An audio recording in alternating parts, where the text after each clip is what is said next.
This is Dan Schneider on this Dan Schneider video interview. The subject is Gilligan's Island and why it's a great show. I have Rick 9G from the YouTube channel Rick 9G, and we will be talking about this great show. The subject is why Gilligan's Island is a great show. I've got Rick 9G. He runs a YouTube channel called Rick 9G. It's about classic television. So welcome, Rick. What I usually like to do is give my guests a few minutes to just give a little background about themselves. So if you could tell me a little bit of how you got into classic television, especially shows much older than you are, and a little bit about your YouTube channel. Perfect. Thank you, Dan, for having me on your program. I'm really excited to talk about the show. And yes, my name is Rick 9G. I have a YouTube channel where I cover classic TV shows and movies, and pretty much one of the bulk shows or one of my bulk videos is Gilligan's Island. I mean, I probably have over 100 videos just on that show. I got started when I was very little. I would say the culprit here is Saturday morning cartoons. As a little boy, 2 to 3 year old boy in the 80s, 90s, cartoons were my thing. And programming, very ingenious. They would start out in the early mornings with cartoons, and then after that, slowly they would dive into the live action uh, type uh, shows that were still G-rated, that were still okay for kids to watch. And amongst those would be I Love Lucy and Gilligan's Island. And I fell in love with both of them, especially Gilligan's Island because it was in color. So obviously, as a little kid, that really shows up, really nicely for you. And yeah, it wasn't my parents, it wasn't my grandparents who got me in. It was kind of myself accidentally, and thanks to, I guess, television programming, whoever put them in that schedule, and I was hooked. And still 30 years later, I still absolutely love the show. Since you brought up the notion of cartoons, were you aware that there was in the 1970s a Gilligan's Island cartoon, and then they did Gilligan's Planet? Yes, yes. So I didn't know at the time because they didn't really run it much. So I found out afterwards, after studying the show a little bit more. And yeah, Gilligan's Planet, they have another one which I really would love to see those. It's really hard because a lot of them are on VHS, right, VCR, and that is Gilligan's Island, I believe, or in the Globetrotters. And there's a couple more movies. Rescue from Gilligan's Island is now on DVD, so it's available to watch. But yeah, they made a lot of different spin-offs, and there were appearances of Gilligan, some of the gang on Alf, as well as Roseanne, and even Baywatch. So, I mean, this show spanned not just the 60s, it went all into the 90s with these characters. And so before we get into the actual show, I just wanted to ask you about both your name and the name of the channel, Rick 9G. Does that have any Yeah. significance? It does. I think when I was a little boy, around 8 years old, again, a lot goes back then, I made an email as simple as that. And my dad was like, "What do you want it to be?" And many people may not know, but I am a private pilot. I fly the small Cessnas, Oh. and currently I'm learning to fly helicopters. So I'm big into aviation. And so if you're familiar with, pulling gravities, if you ever see the Blue Angels documentary where they do flips and so forth, those pilots can pull 9G. So it comes Ah. from that Rick 9G. And it represents to me, I made it on the channel, it represents that I soar towards the heavens, that we always hope toward up and growth and just like all these dreams that we have. So it's a very hopeful name that I use, and it caught on, and people now call me just Rick 9G. So hey, it works. Okay. It's perfect. Well, you're the second pilot that I've ever interviewed on this program. Uh, Awesome. let's talk a little bit about then Gilligan's Island and how I actually interviewed Sherwood Schwartz's daughter about 7, 8 years ago, and Oh she wow. gave me a Nice. little bit of information on the show. I wanted to ask you what your research has uncovered because you've done a lot of videos about where certain things were shot, Mhm. where the lagoon was, etc. Um, so. Sherwood Schwartz, who was he and how did he come up with this idea? Yeah, so a lot of this stuff I definitely talk about on my channel, but I can give you guys a quick little summary. It's very interesting. This man Sherwood Schwartz, whose daughter I also interviewed, I did a live stream with her, and she's wonderful. She's a Mm. great resource.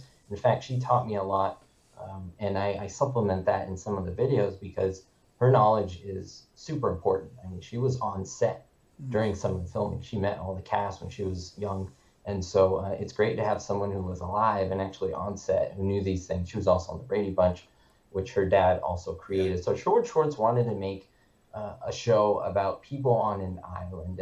And first, the idea wasn't necessarily that they were stranded on an island. In fact, he wanted to make it kind of like, if you will, like a fantasy island, that show, similar to that they had like a hotel there. And, he pitched it. He had a lot of trouble pitching the show. That's Hollywood. It's not easy to make a show come and make it come to life.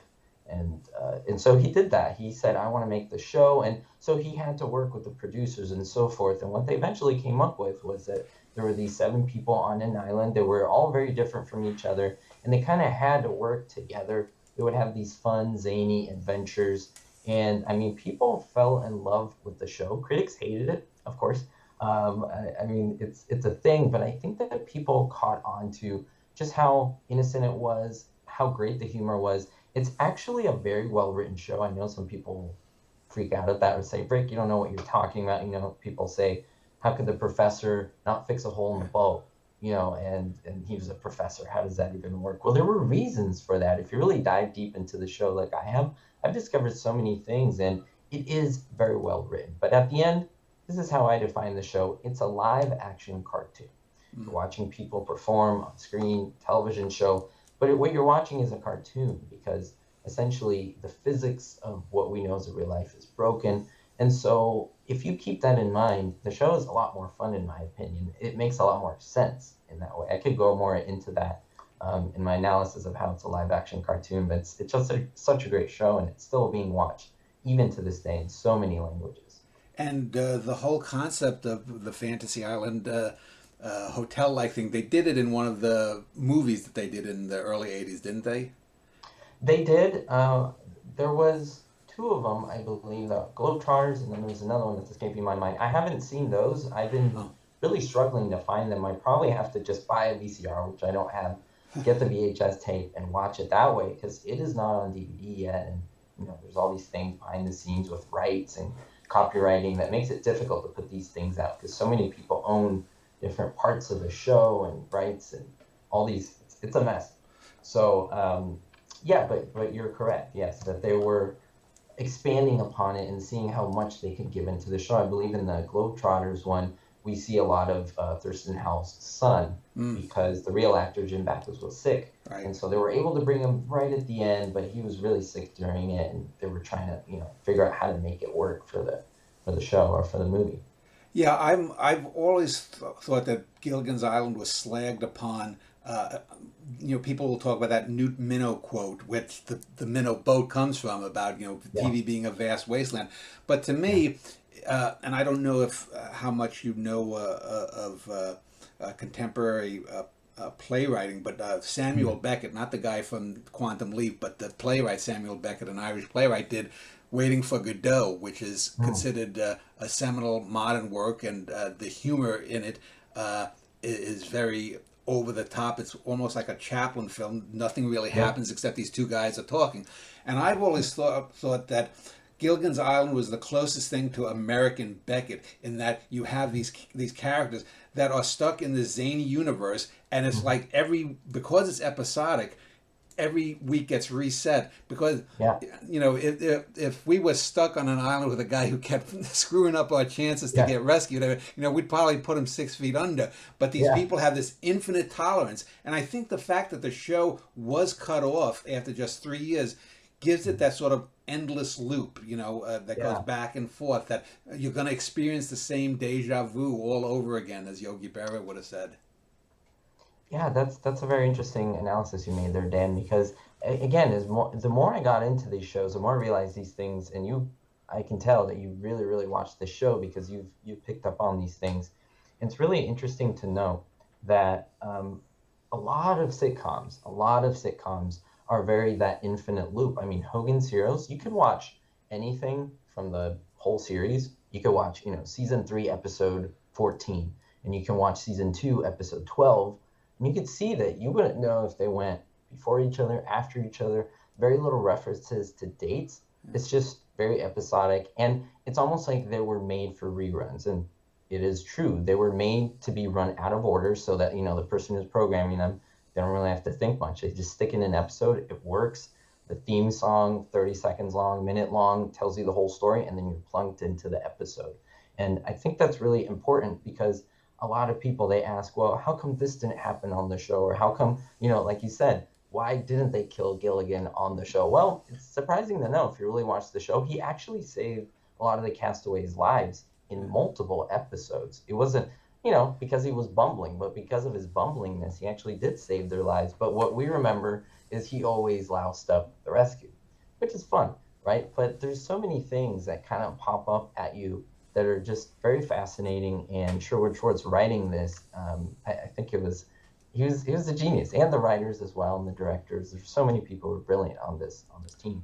So let's talk about the seven main characters and their actors, and if you know anything of how they were cast or whatnot. But before I do that, the daughter of Sherwood Schwartz has been one of those people who's propagated the idea that the show was sold as a social critique in some ways, that the different people represented different social classes.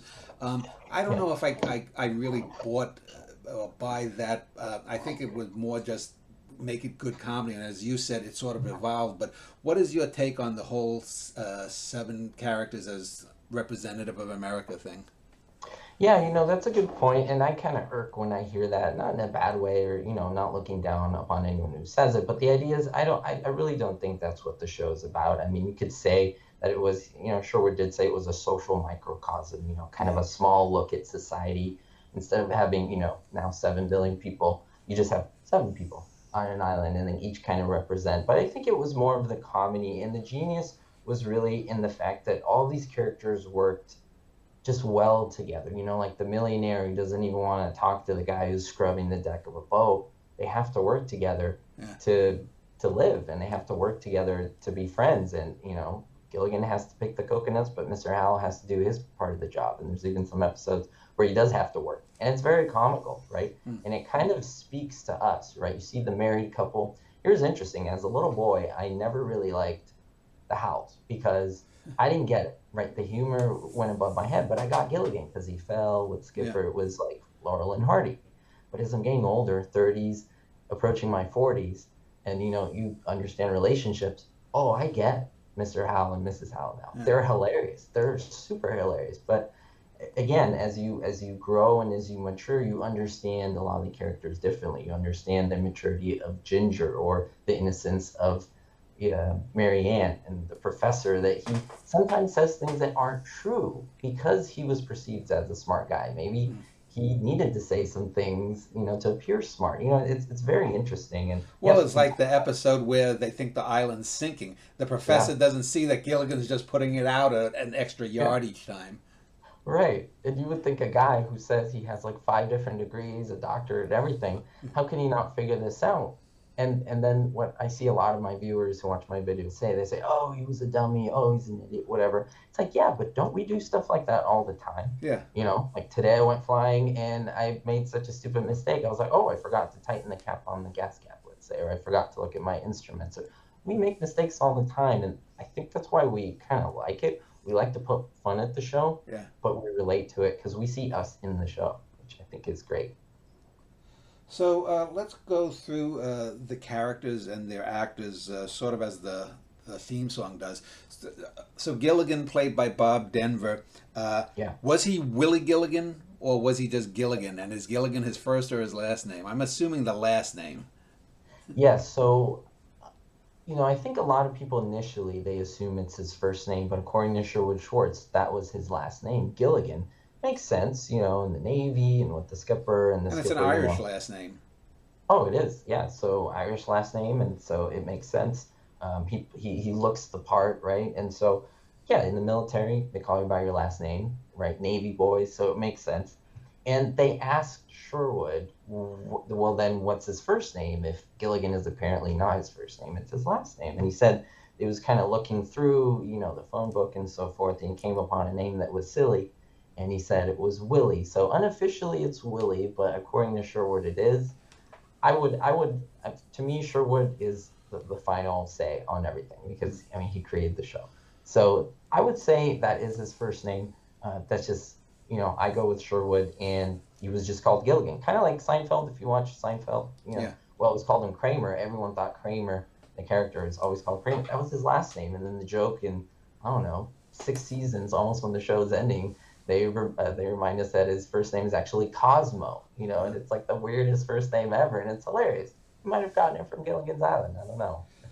And then the second one, of course, is the skipper, who was Captain Jonas Grumby, which is one of those names, because three of the characters, the names aren't really known that well. Whoop, hold on, you blacked out there. Oh. Whoop. Okay, okay, go ahead. Yeah, so Captain Jonas Grumby, we only hear his name once, apparently, and that is in the pilot episode. And I guess you can say there's no reason, right, to use his full name. Same thing with the professor, he has a full Yeah, name as well. Played by the amazing Alan Hale Jr., yeah, he was making a cowboy film apparently at the time. He was somewhere in, I think, Arizona or Nevada, and they called him, and he rode up to LA. yeah, He had to get out of this gorge and essentially out of the badlands out there where there was just desert in a horse, and he had to get on the street. He had to hitch a ride, take a plane, and he came to the audition. And there is no Gilligan without Skipper, and there's no Skipper without Gilligan. It's like Laurel and Hardy. You need both. They're very Laurel and Hardy-esque, yeah, although they're very different. But that theme, you see so many, right? And then the dumb guy and the smart guy, but sometimes the smart guy is dumber than the dumb guy, kind of yeah. thing. And you see that between the Skipper and Gilligan. It's like they need each other. They're almost one entity, and it's just brilliant. If I think if the casting was wrong on both of those guys, you would have no show. The show would be horrible. It wouldn't last, 2, 3 episodes. And they got it perfectly because. So I need to add that Sherwood said that for the Skipper character to work, you had to get an actor who you could really believe would get angry and upset at Gilligan. You would almost say, oh my gosh, he's really harsh on Gilligan, but be able to turn that around on a dime and just be so lovable. And only Alan Hale Jr. could do that. And he did do that, and it was brilliant. And I agree with him. It was great casting. Yeah, I think the Denver Hale combination, the Gleason Carney combination, and Yeah. the Klugman Randall combination are the three big comedy duos in TV history. So then we move on to the millionaire Thurston Howell III, played by Jim Backus, who prior to that was probably best known for being in Rebel Without a Cause, the James Dean movie, as well as being the voice of Mr. Magoo. And I actually Yes. did a show a few years ago about the Mr. Magoo Christmas, which I think is one of the great Christmas specials, Oh, and nice. Backus is just terrific in it. Yeah, Backus was, I mean, he was a character actor, but it was like off camera, he was almost Mr. Howell in a way. He probably wasn't as rich, Yeah, but apparently he was a little cheap on the dollar, although he did have money, yeah, and so that they always said that, but he was such a lovable guy, so great. Interesting story. Sherwood said that in order to get him, he had to play really hard to Backus and say, hey, you know what? Show's called Gilligan's Island. It's not called, Howell Island. But I have to tell you, you're big on this show. And he's like, well, I don't know. You got these two guys. You're the main focus. I don't want to just be in the background and be in every third or fourth episode. And so essentially, they had to make in his contract kind of an unofficial thing where Jim Backus had to have a dedicated scene in every episode, mm, whatever it would be. He had to get time with Gilligan. He had to get time with his wife, Mrs. Howell. And so that's why it's Gilligan, the skipper, to the millionaire. He was third billed, and that was on purpose. He uh, was essentially almost like the top three. yeah. So he was very essential. And his wife, of course, was Lovey, actually Eunice Howell, and Yes. Natalie Schaefer. I think wasn't she more of a stage actress? I believe so. And she didn't want to do Gilligan's Island. She didn't want to mess with the show that was silly, ridiculous, outlandish, kind of beneath her. She was very similar to her character. Of course, they're all actors. So similar meaning, she would, sometimes we forget that these characters, like, for example, Gilligan, I know I'm going back, but Gilligan or Bob Denver was a school teacher. He was very intelligent. He was very quiet. He was to himself, Yeah, complete opposite of who he played on camera, right? He was like a dum dum on screen, but in real life, he was very educated, very thought provoking in everything he said. But then you go to someone like, Natalie Schaefer, and she was a very elegant woman. She dressed very nicely. She never revealed her age at all. She was born in 1900, I believe. And so she was, what, 64 when she was on the show. Yeah. No one would guess that. And she said that the reason why she took the show was she said, well, money isn't bad, and I could use the job, and I get a free trip to Hawaii because that's where they filmed the pilot. I'm in. Mm. And she thought she could get some work for a little bit. And yeah, it gave her 3 years of good work. And essentially, we know her from that show. I mean, Yeah. these actors were well known for that show and pretty much got typecast for that show. And then, of course, there's the movie star, Ginger Grant, played by Tina Louise. And she also has a story similar to Backus in that she supposedly thought she was the star, even though it was called Gilligan's Island. Yes, yes, that's right. I very similar, although different. I think Jim Backus understood it wasn't his show, but he wanted better, appearance on camera and so forth. Although Tina Louise, she said it flew right above her head. She said, "Wait, why am I not in the scenes?" Like when she was already cast and they were filming, he's like, "Well, I'm sorry, you're not that important." And he didn't say that. Sherwood Schwartz is very good, but he was saying, "Hey, the show's about this guy Gilligan and the skipper. They're really good friends. You're just kind of, a secondary, trinary character." And she said, "Oh no, this is not good. Like you have to show me up more." And so he had to really, fluff her up and say, "You're very important. We need you." And so, as you said, the show was called Gilligan's Island, but there was just a misunderstanding there. That's one of the reasons why after the show was canceled, she didn't come to any of the movies or anything afterwards. She was fairly hurt and just, she didn't really agree with the direction the show went and how much they didn't use her on the show. I was even trying to interview her recently. She's the only cast member who's currently alive Yeah. now. We were in talks with it, but I think she was kind of reluctant to talk about the show and doing interviews in general. I mean, she is up there in age, so it's understandable. She probably just needs to, enjoy her life. But yeah, it was a very tumultuous time having her on the show. And there's a lot of stories with her and what happened off camera.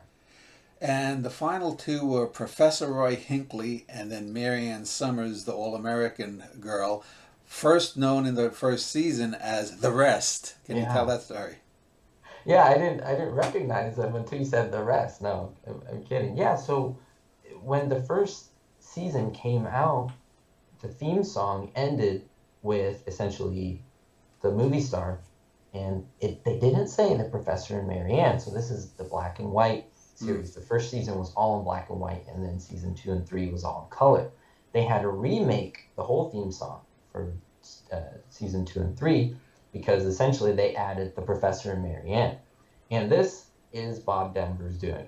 He felt very upset that there were 7 people on the island. They were essentially equal. He was like, yeah, this is, a show named after me, my character, but we're all 7 on the island. We're all equal in the sense that we're all working together. If you want to show that these people are all working together and socially it's a microcosm, you can't just call them the rest. Give them respect, and name them.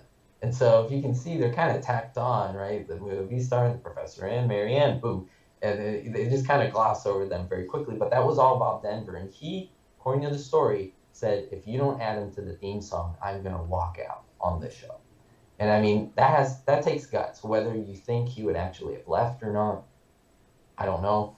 But that takes guts to do because, I mean, he probably knew they weren't going to, go on with the show without him, but Hollywood can. So I don't know. That took some guts. And yeah, they said, okay, if Sherwood said, if you want that, we'll put him in. We'll put him in the theme song. And the theme song was sung by a group called the Wellingtons, correct? Yes. Yes, the Wellingtons. And right now, it's escaping me a little bit, but yes, there were actually 2 different uh, essentially groups who sang Yeah. it because the first season was kind of calypso themed, Yeah, and yeah. then the second was, I believe the Wellingtons. I might have gotten that wrong. It's just escaping me at the moment. But yes, if you ever see the episode, "Don't Bug the Mosquitoes," Yeah. that group is essentially the Wellingtons, Ah. except for one of the members, the lead singer. But yes, those are the guys who actually sing season 2 and 3. Yes.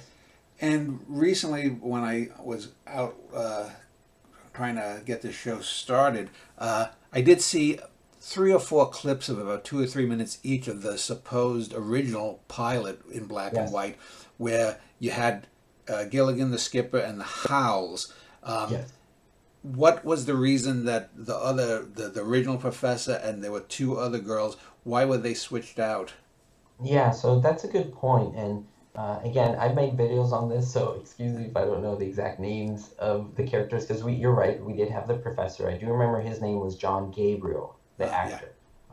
The female actresses escape me, but the reason is it was very interesting. According to Sherwood, when he cast them as just two, good-looking girls. One, I believe, was a blonde, one was a brunette, very different. And so the problem with them was, to him, they were very similar. They were just kind of two girls. I don't want to say twins, but there was nothing interesting about them. And in fact, you can't really blame it on the actresses. They got what they got. And so their characters were kind of flat in terms of how they were written.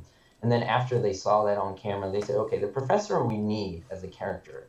But unfortunately, John Gabriel isn't probably the best bet. And let me tell you, that doesn't mean these individuals are bad actors, not at all. It's just the fit. You have to find the right fit for the chemistry and the line delivery and so forth. And so they replaced John Gabriel. And then for the girls, they said, okay, let's make them very different from one another. Let's make one like a movie star, very glamorous, very like Marilyn Monroe-esque.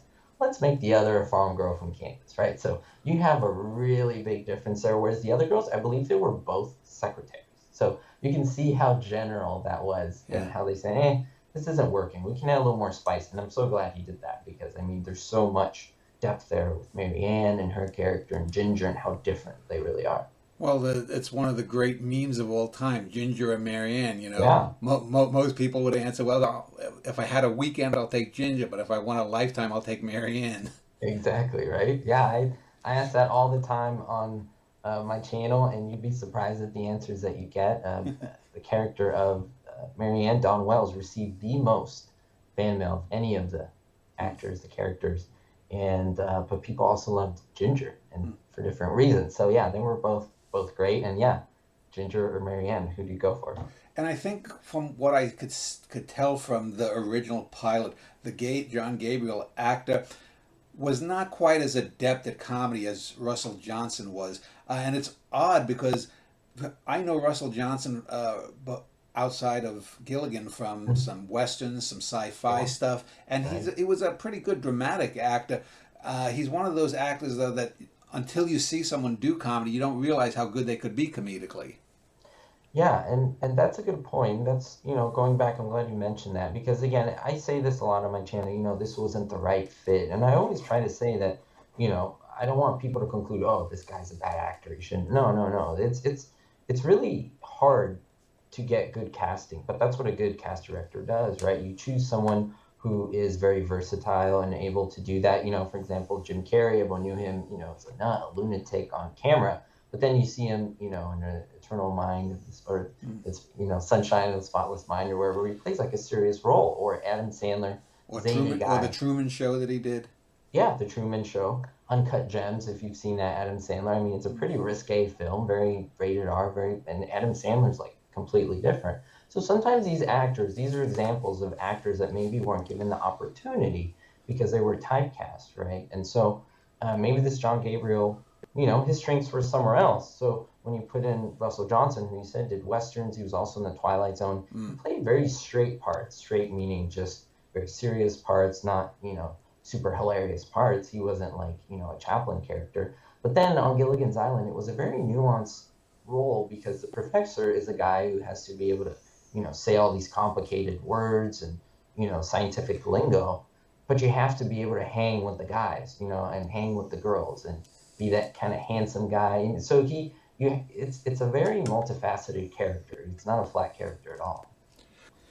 Rick, you mentioned briefly that season one was black and white, and I always Right. had the kind of suspicion, and I've seen some fan theories that uh, Gilligan's Island's first season, even though it was in black and white, was more based in reality. And then when it got to the final two seasons in color, it's almost as if we went to, like in Star Trek, the mirror universe of Gilligan's, because things got even wackier in Yeah. this sort of explosion of color. People will talk about, where did all of the clothes come from for a Yeah. 3 hour tour? Where Yeah. did how were they able to make the little cab that I think Gilligan runs? Does he do it like Fred Flintstone with his feet or Yeah. something? I don't remember. But all of these Feels kinds like of petals. yeah, all of these kinds of things. and they meet astronauts who fall into the lagoon. Yeah. They meet you know criminals that come and go. I think Frank Storch from F Troop. I think he might didn't he play a Larry Storch. criminal? Yep. Yep. He One? was on. Yeah. And so they meet Phil Silvers, I think, at one Huh? point, and so just if we're looking at the overall of the series, and I'm not that big on like the universe, like the DC universe or Yeah. whatever, but do you think that there is sort of a Gilligan's universe, and that the almost the first season is somehow a little different than the final two?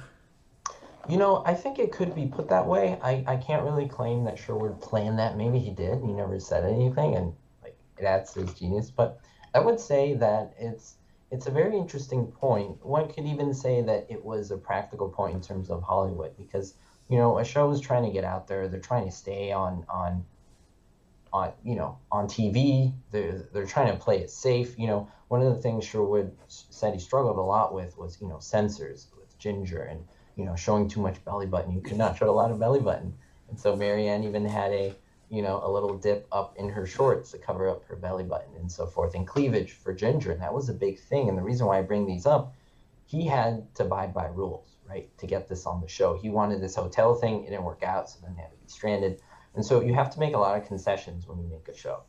And so it could very well be, and this was my kind of educated guess, is that season one, like you said, it's funny, it's zany. I mean, in one episode, Gilligan was trying on different noses because he bruised his nose and so forth. But then later, he's like flying with feathers, right? Like from that extreme. So the idea is, I think they just were able to take more chances with season 2 and 3 because you're loved, people want to see you. So where do you take this, right? How do you continue? So I think he and the writers and directors and even the cast got a little bit of a confidence boost in that season one was successful and they could still keep going on the show.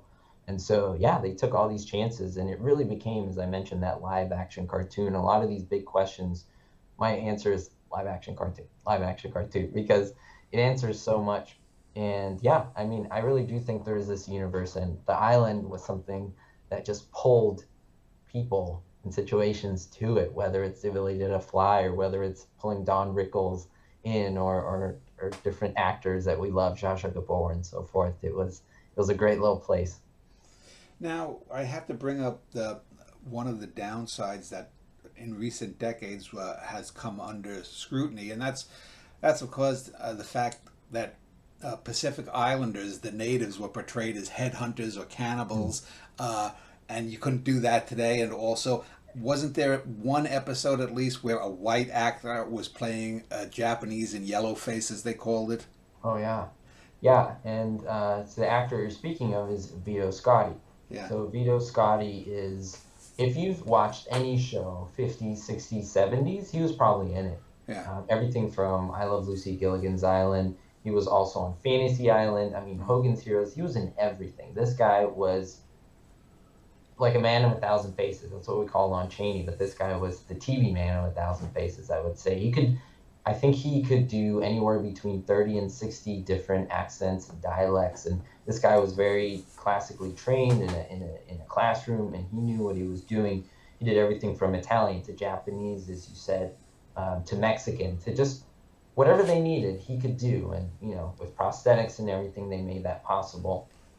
I think we're in a world that is ever changing, and so if you look back on something like this 60 years ago, yeah, some people could have a definite issue or be offended by it, and it's totally understandable. I always say though, these shows live on, and it's important to see the world in which they were made, right? And so the way things were back then, we just have to see it like that. Everything from the Three Stooges, they had a lot of white actors also playing Japanese right in the middle of World War II, Yeah. where the Japanese were the enemy. Obviously, that's done, but when you look at this, they were wearing false teeth, they were wearing makeup, and so forth. And so I could go on with a lot of Well, these Bugs shows. Bunny cartoons. Yes. There's one cartoon called Bugs Bunny Nips the Nips. Yeah, exactly. Bugs Bunny, a lot of those were banned. A lot of Three Stooge shorts, believe it or not, were banned. Mm. Um, and I mean, there's so many shows like that. I mean, think of Doctor No, right? Yeah. 007. And there's just, I mean, I could go on and on. These were just the times. And I think with how TV and movies continue to evolve, they said, well, we can get different actors of different, we can actually get a Japanese person to play a Japanese character and so forth. But it took time to get to that point. And so, yeah, this is just a little lens into a time where things are very different from what we have today. So I wanted to ask maybe your three or four best episodes that you would recommend to people, because most of the episodes, well, they try to get off the island, and usually Gilligan screws it up. Some Yeah, guest lands on the island, yeah, and they somehow forget or something to mention that there were castaways on the island. yeah. There's some kind of outside force, a Hmm. hurricane, or they think the island's sinking. Yeah. And then I guess the ubiquitous again, the headhunter cannibals that might be coming. So in this stew of different episode types, and I think even one where a giant spider the size of like a Mm, pig yeah. captures them or something. Um, Yeah. uh, which are your favorite types of episodes, and what are your favorite three or four actual episodes? Yeah, oh, great question. I'm glad that you gave those categories. I actually categorized most episodes into kind of similar as you did. It's just kind of something I created myself into three type of episodes. Essentially, one where they're trying to get rescued and they don't, obviously. Second one where a guest star or some type of person comes on the island or gets found or discovered on the island. And then third is any type of island issue, whether Yeah. that be confrontation between each other or some type of storm or hurricane or whatever and so forth. You can give it four categories. But yeah, and so they were able to come up with 99 different stories. There's 99 episodes, uh, where they were just able to play with that so much. I think I like a little bit of everything. I really love Smile, You're on Mars Camera. I don't know if you've seen that one, but a great one. I Oh, think I've it seen them sticks in all. my Yeah. mind. NASA essentially lands a probe where they think it's on Mars, but it's on the island, and they see the castaways and they think they're these chicken people. I think Yeah. that's one of the funniest lines ever, where they have all these feathers stuck on him because Gilligan did this thing. He got like this glue, and then they got feathers are running around, and the camera works, and then they see these chicken people everywhere around. I love that. Another one is Mine Hero, it's called, and it's where this big giant World War II mine comes on the island, and it's tick tick tick tick ticking, and they're trying to figure out how to get it off the island, get it safely deactivated. It's a great one, and it's just a great visual prop, seeing everyone freak out. Yeah. And actually, the one you mentioned, quick before it sinks, the one with that they think the island is sinking, it's not really sinking. They do so much hilarity in that episode. I also love one which I don't know if many people know, but it's called Goodbye Island. It's episode 8, season 1. It's fantastic. It's the one that I think many people forget, and it's a golden one. And that is where the whole minnow falls apart. Mm. They're trying to fix a hole on the boat, which everyone asks, why can't he fix a hole on the boat? And this is why. So they find this resin or this glue on the island, and they kind of try to fix it board by board. And as they slap this glue all over the boat, the it just comes apart. It's almost like it becomes like rubber, and everything shoots every place. And essentially, the boat comes apart board by board, engine, everything. Nothing is left. It's so zany, but again, you have to see it as a cartoon. And if you do see it as a cartoon, it's hilarious and it's great. And it's like, oh, that's why you couldn't fix the boat because it was completely destroyed. And so, I mean, those are great ones, which you should probably start watching if you've never seen the show. And I think you'd fall in love with the show. Um, you've done a series of episodes where you showed where certain things were filmed, both locations and elsewhere. Um, Mhm. this this show, though, in one of them, you talk about the L.A. rush hour traffic, meaning that they couldn't film at certain times of the day. Yeah. What other issues were there? Because I've also read, maybe it was on one of your videos, how dirty the lagoon got. Yeah. Yeah. It was. I mean, everything is beautiful on TV, but when you look at the behind the scenes, how to make this magic happen, you have to sacrifice a lot. And if I'm from LA originally, I'm still in LA, and so I know the area very well. Huge, huge, area.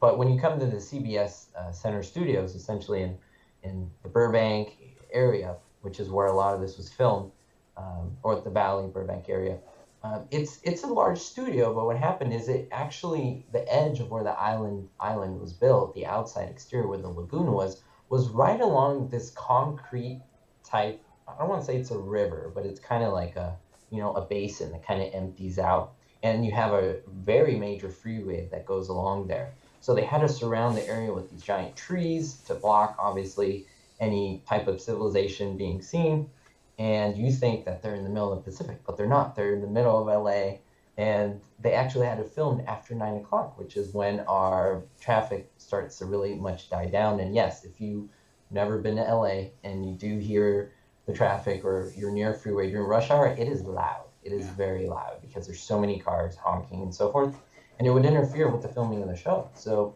a lot of shows start very early, but a show like this had to start after 9 o'clock so that rush hour went down. They also had to work around um, the airports. There's the Burbank Airport that was near the studios, and there's also Van Nuys Airport, and there's big LAX Airport.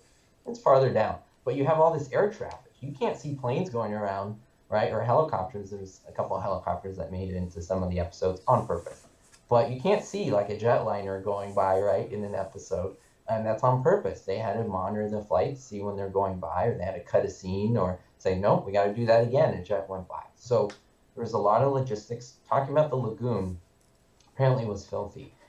It's a lot of water. They had to use a lot of pumps to get it, emptied out to clean it, and it became a hassle because it got dirty so quickly. Maybe some of you have pools in your backyard. You know how difficult that could be. Well, imagine a man-made lagoon, right? And although Hollywood does have money, think about how expensive it is to empty that out every week, every day. No, you have to make do. So it was also freezing cold.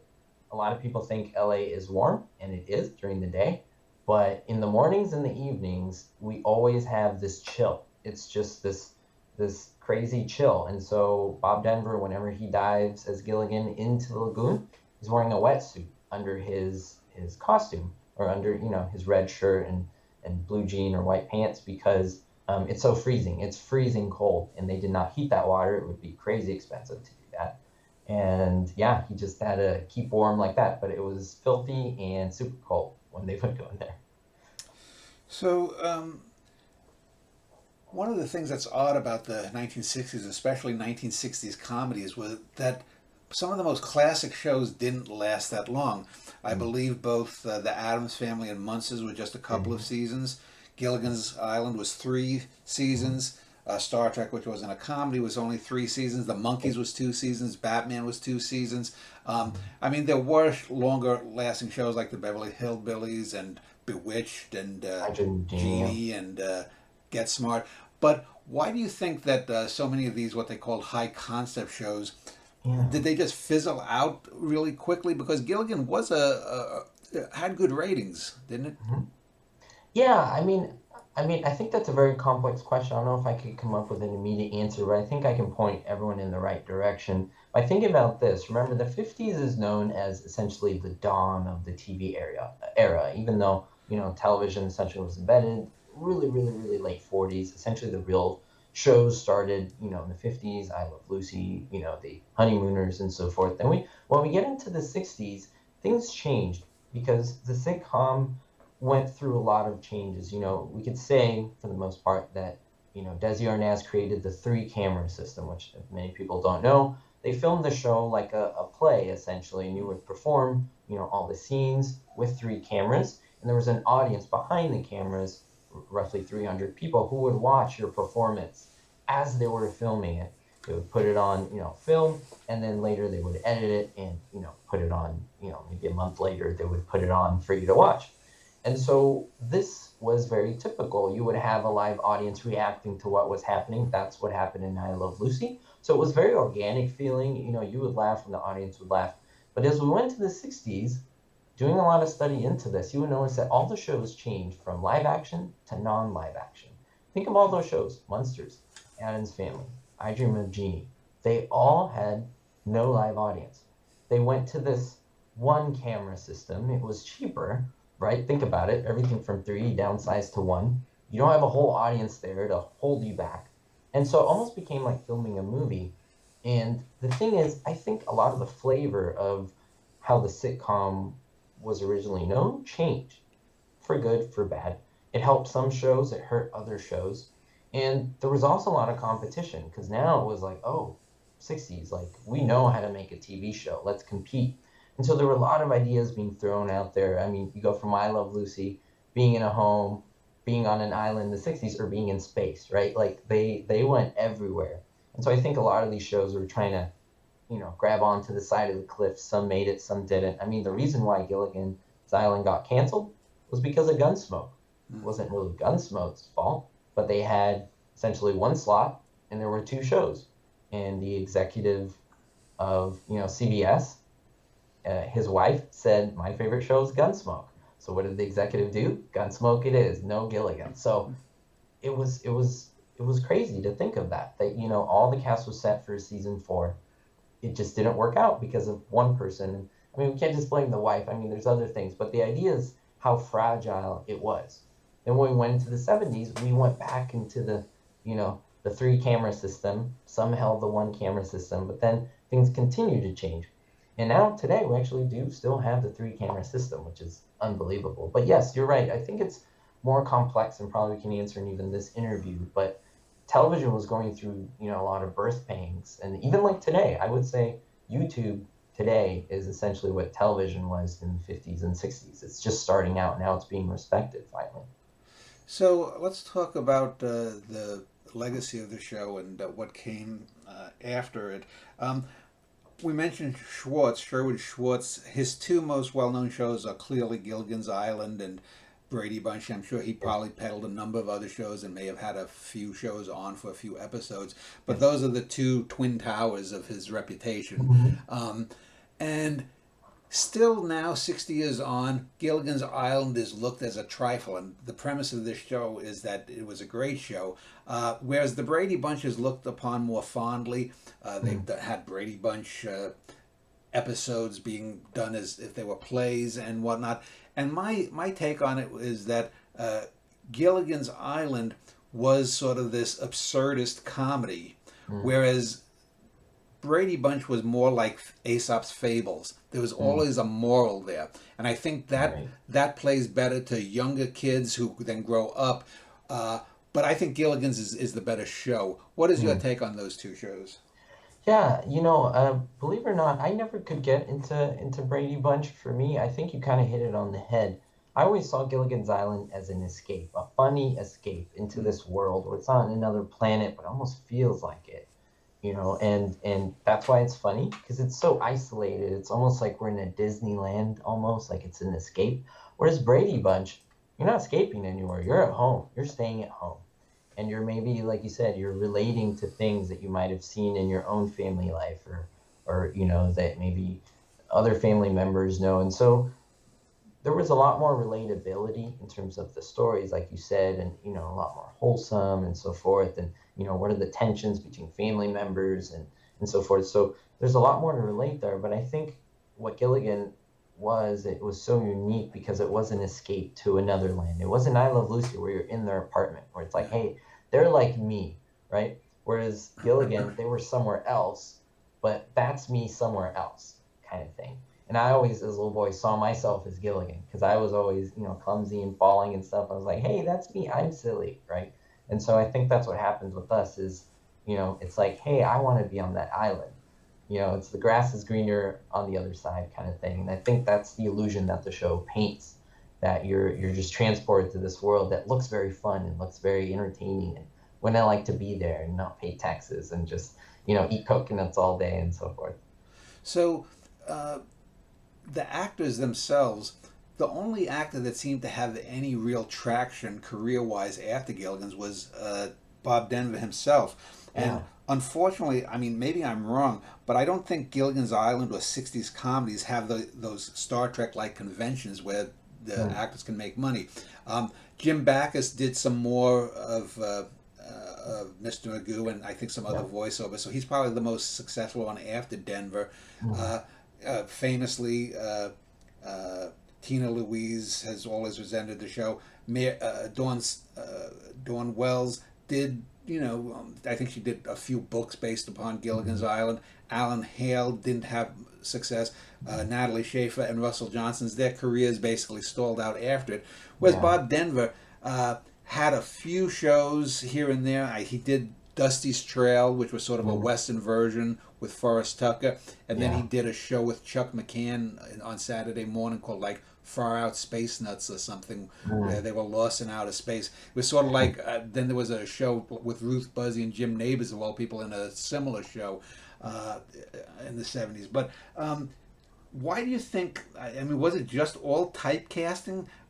Because even Bob Denver's quote unquote success vis-a-vis the other six actors was really relative. He never came close to having a big hit Mm. again.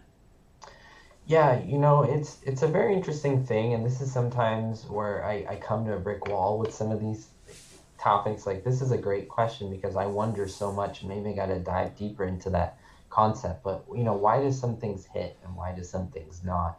Is it a lot of factors? Is it just like a song that is just perfectly played, right? And then if someone else tries to play it, they can never replicate it. Even when I think a show like I Love Lucy, I think it's perfect. The casting, it was the perfect time. That show would have never worked in the 70s, right? It was 50s perfect. Kind of the same thing with Gilligan. I sometimes think it's like, as they say, I don't remember the quote, but it's like lightning in a bottle kind of thing. Like it just maybe only happens once. And sometimes for many different actors, it's also important to note that none of the actors really got what we know as crazy royalties or residuals. There's this back and forth about Dawn Wells possibly getting some and maybe being the only one, but then again, there was this time where she was asking like a GoFundMe, essentially money. So that leads me to believe that even if there were royalties, there weren't that much. But you're right. Russell Johnson wrote a book. Bob Denver wrote a Gilligan's Island book.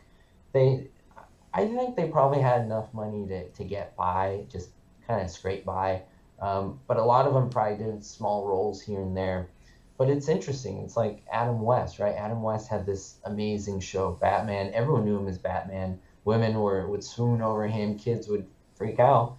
And then after that, he kind of fizzled out. I mean, he did do stuff when he was older, but I mean, he was on a television show Emergency as a patient. Like, he just appeared once, and it was like, to be honest, it was like a pity role. It wasn't even like, oh, guest star Batman, or Bruce Wayne. No, it was just like he needed work and he appeared. So it's something that I ask myself, do some roles doom an actor because they're just too typecast? Or is there just this perfect role? Maybe an actor could just do this, or sometimes they fall out of favor with the higher ups because there's also that, right? And um, maybe negotiations didn't go well, and they say, hey, you know what? This guy's really difficult to work with. This woman's really difficult to work with. Let's not use him again. So there's a lot of that, things that we probably won't never know, but I think it's very, very complex. So let me just wrap up with two final questions. The first Mhm. one is I've often argued that I think television's golden age was not in the late 40s to the 50s with the live television.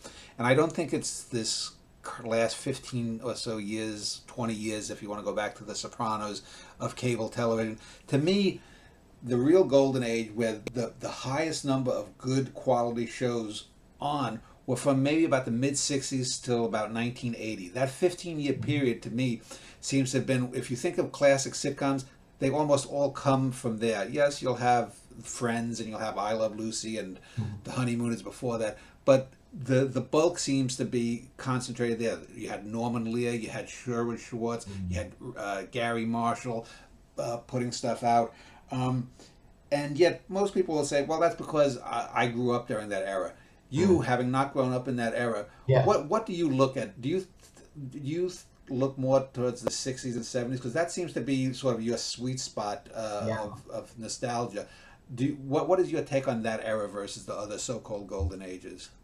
Yeah, no, I think you're absolutely right. I would say the sweet spot, or just, Earth is the sweet spot in the solar system. Well, kind of similar. I think 60s to 80s would be, just that would be the bulk. That would be the juicy material. And there's a lot of good stuff in the 90s, remember, because I grew up in the 90s, a lot of things I loved from the 90s.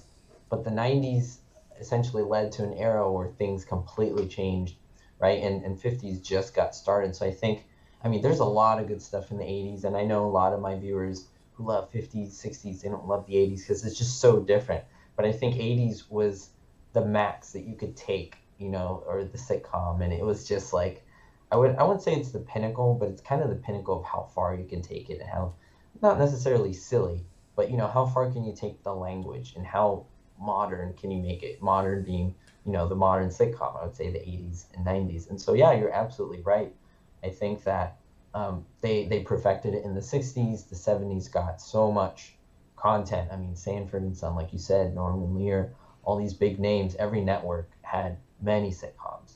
And then we're coming to like the 80s where you have a lot of chances being taken.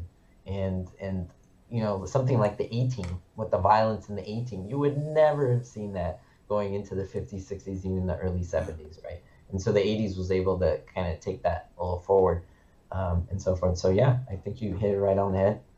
Well, my theory for it is that because there were only three networks, Mm, that there was that it was easier, or there was a greater concentration of good actors and good writers on each show. mm, Because if we have 50 times the amount of outlets now, well, the mm. U.S. population has only doubled since 1970. So if you've only doubled the population, but you have 50 times more content you have to produce, Right. just by statistics, you're going to have a lesser product, I think. That's a good But point. the final question I need to ask, though, since this is the premise of the show, is uh, if you were asked by someone, especially someone who is from another planet and never heard of Gilligan's Island, Mm. why is Gilligan's Island a great show to watch? It's a great show because you could be a little boy like I was, 3 years old in the late 80s, 90s watching it, or you could be someone who's 101 who watched it, when they were younger in the 60s, and you could laugh and enjoy it. You could probably be in another country, it is dubbed in another language, and you would still laugh because there's a part of you that wants to be on that island and kind of join in their adventure, as they're pulling those crazy crates of clothing or crazy, props. You kind of want to be there pulling those things out of the water. You want to be there with Ginger, maybe asking her on a date, or you want to be there with Gilligan trying to fix the boat. And I think that's what the show succeeds in doing. It literally brings you in to the comedy and the zaniness of this cartoon, where they could have easily drawn it, but they were able to replicate a cartoon with people. And just watch it next time. Watch it next time and pay attention to how the physics is. Things like, when Gilligan's walking on stilts and he's rocking back and forth and then he falls off and the stilts are still going back and Yeah. forth. That happens in cartoons, right? Or when he's flying on in with the feathers that he got from all the um, from all the birds on the island. Skipper says, Gilligan, people can't fly. And when you realizes that, that's when he falls down. So it's just the illusion of just being in this place that you want to be in. And I think it's just this escapism that we just love. Well, I'll link to your YouTube channel, Rick9G, so people can look up more of your videos regarding Gilligan's Island and anything else they want to look at. Thanks for spending an hour speaking with me about this great show. Thank you. And thank you for inviting me on. We had fun, and I'm glad we were able to, reminisce about the show or teach people about the show who've never heard about it. So that's great.